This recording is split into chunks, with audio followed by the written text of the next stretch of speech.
अभिनय नहीं, संगीत में ही अपना मकाम हासिल करना चाहती थी लता जी। लता जी ने सोच तो लिया, लेकिन उस वक्त फिल्मी गायकी में मल्लिका तरन्नुम, नूरजहां का सिक्का चलता था। हर गली मोहल्ले में बस उन्हीं की आवाज सुनाई देती थी। ऐसे में मशहूर संगीतकार मास्टर गुलाम हैदर को सुनाई दी एक और आवाज। उठाए जा उनके सितम। कुछ इसी वक्त मशहूर संगीतकार मास्टर गुलाम हैदर को सुनाई दी एक और आवाज, लता मंगेशकर की आवाज।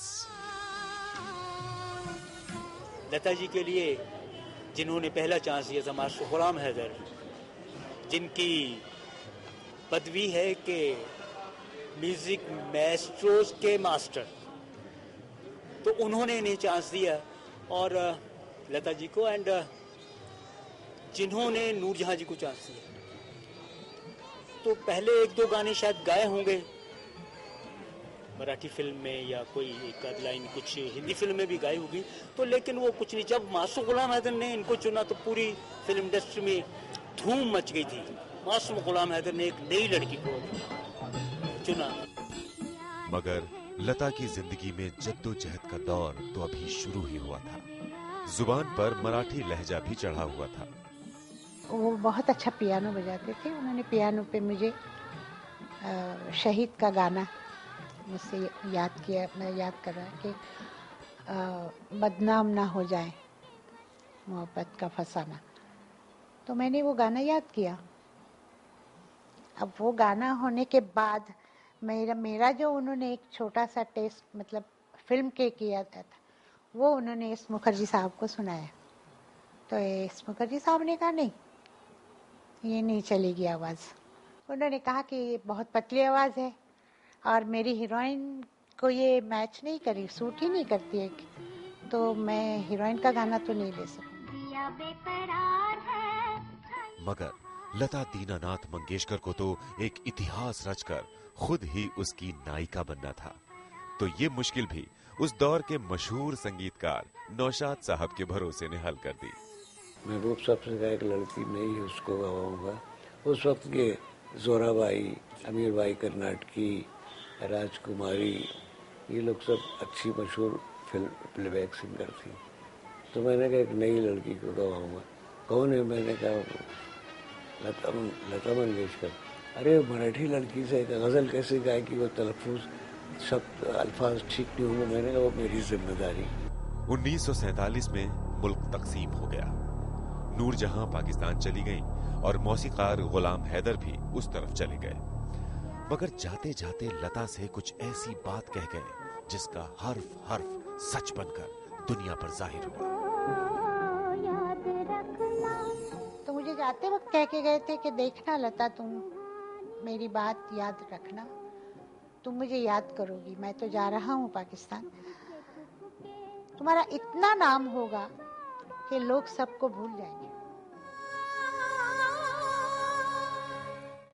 प्लेबैक सिंगिंग का सिलसिला तो फिल्म आपकी सेवा से शुरू हो चुका था, लेकिन शोहरत की जिस मंजिल तक लता मंगेशकर को पहुंचना था, उस सफर में पहला मील का पत्थर आना अभी बाकी था। तलाश थी बस एक हिट की। 1949, संगीतकार खेमचंद्र प्रकाश, फिल्म महल।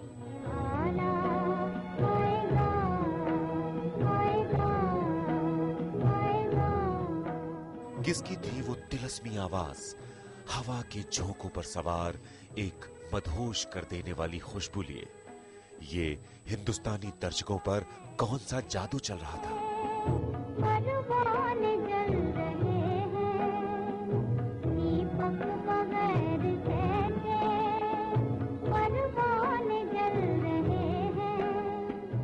मधुबाला के हुस्न से लता की आवाज की जुगलबंदी ने हिंदुस्तानी फिल्मों के ब्लैक एंड व्हाइट स्क्रीन पर सतरंगी ब्रश फेर दिया।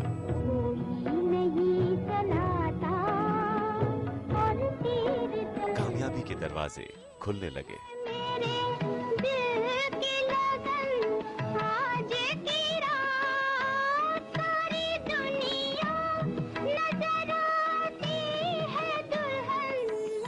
तो लता उस दौर में आई इस लाइन में, तो उनके गले के हिसाब से लोगों ने ट्यून बनाए कि उनकी रेंज कहाँ तक है, कहाँ तक नहीं है, उसके हिसाब से ट्यून बनाए और वो गाने पॉपुलर हुए और वो गाने आज तक लोगों की ज़बान पर जिंदा और ताज़ा हैं। उठाए जाओ उनके सितम।